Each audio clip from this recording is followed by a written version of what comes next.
The weight of RLCS is definitely different from a lot of the smaller lanes throughout like the summer or anything like that. It's something that's more so like a proving ground where you want to prove people wrong, show them you can beat opponents who are expected to beat you. On any given day, any team can win this tournament.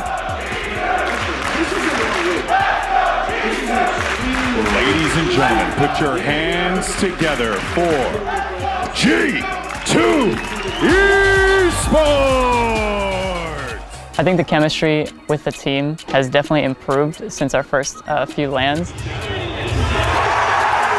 I would say that ever since the beginning of this season, I've been very confident in the team. Us as a team have been working on playing consistently, playing good consistently, and that just came from more practice. We boot camp before this, so it helped a lot for this tournament. Maybe individually someone may not perform, but our team as a cohesive unit is getting stronger and stronger. I think for G2 situation, they have a world champion in Kronovi, they have Rizzo who's been to LAN a few times as well, but then they have the crazy man, JNaps himself, a rookie this season. Knowing we have an organization that has our back through everything is a good feeling. These guys are winning literally everything that happens in the OCE region. So can they take it to the fan favorites of North America, G2? Get up and get loud. It's game day here for the World Championships of Season 4. Rizzo with the pass to JNaps.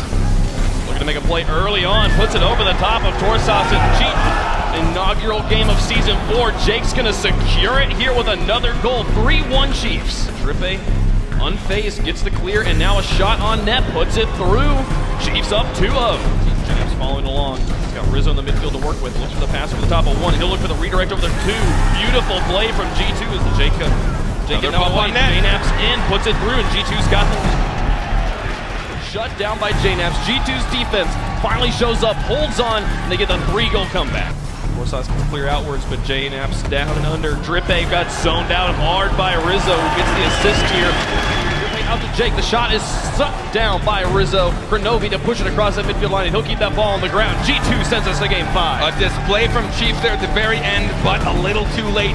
Taking turns winning the games, but we got to stop at some point, and it's going to stop here in game 5. JNaps scoring first in the first 9 seconds left. G2 another bump from Kronovi. I feel like throughout our series with Chiefs, both teams kept their composure until game 5, and I think Chiefs kind of fell over the edge a bit, and it gave us the advantage to take over and just take the series. G2 came to play and they're bringing their A game, and then OCE is here to compete as well.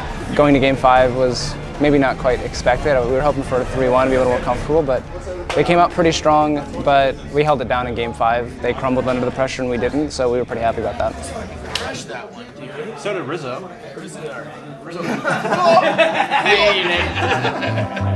The fan favorite, JNaps. You can see him amping up the crowd.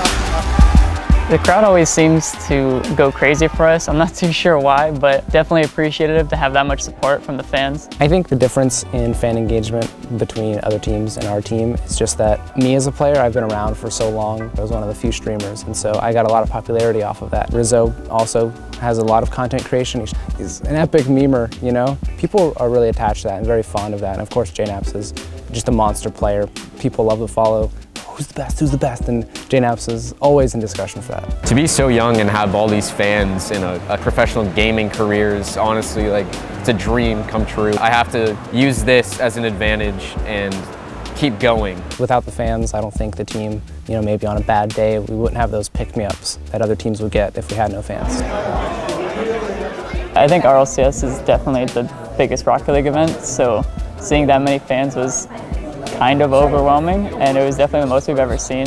Rocket League, in comparison to some of the other Team 1 esports that are out right now, is hitting numbers that those games, when they were younger, weren't hitting. I think it's going to become a Tier 1 esport before 5 years even. Very, very, very short amount of time. Well, the first tournament that I went to, I was recognized, but only by 3 people or so. Seeing the development within a year span is kind of insane.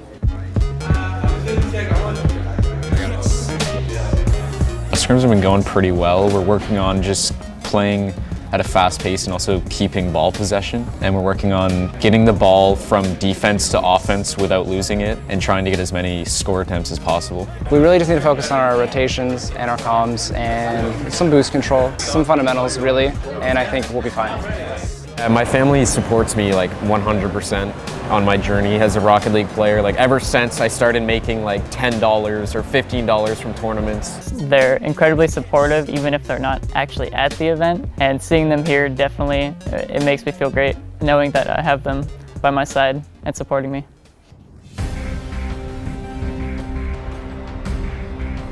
For this tournament, I was hoping to accomplish just a big upset. You know, beating EU is quite the accomplishment. It always feels great. We did it to Flipside at DreamHack, and I was hoping to do it again this tournament. To prepare ourselves to play against PSG, we're just trying to keep a level head, you know, get good practice in the morning and keep our composure, and I think we'll do great. Well, you heard a roar from the crowd. PSG Esports against G2 Esports, game number 1. Let's do it. Heroes that he has toppled.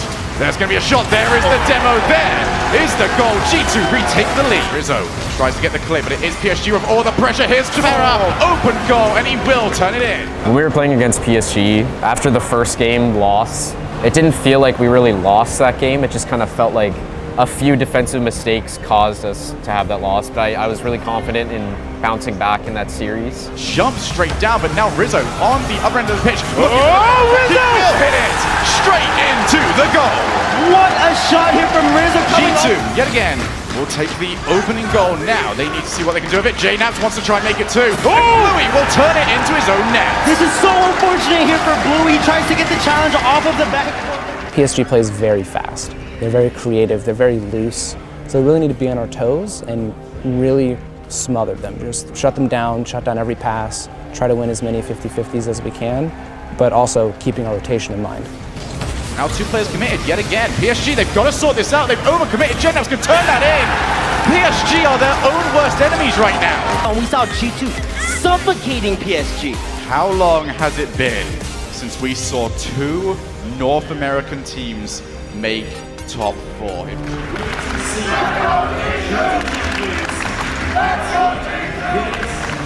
Very dangerous indeed. Shot set actually takes the ball away from Farah. Follow-up shot. Oh, but he's not there in time. Rizzo will give G2 the first goal. 1 player at a time committed from PSG. That's going to start rolling all the way in. And an impossible task has been made even more difficult. Got Farah to aim for. Farah plays it straight down. Bluey, though, arrives too early. It's going to go to the other end of the pitch. And that will all but confirm it. But they stepped up this season. And they will take out PSG. And they're going to move on to the top 4 in the RLCS World Championships.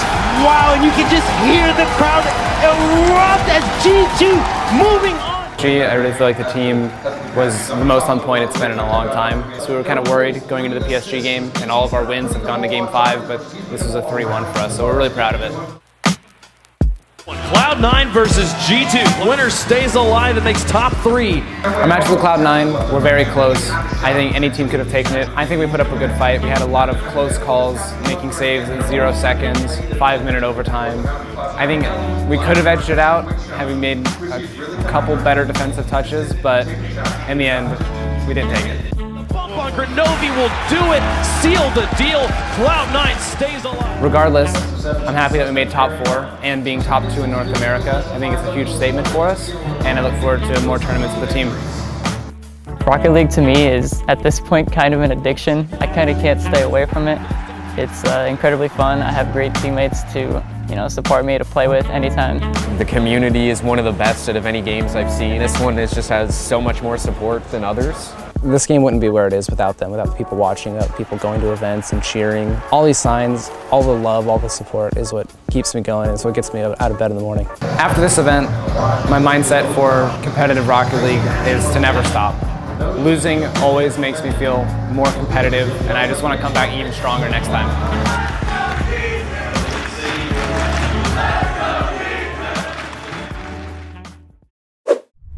This is the 10 seconds of the video where I'll be convincing you to press the button. So, subscribe, press the button.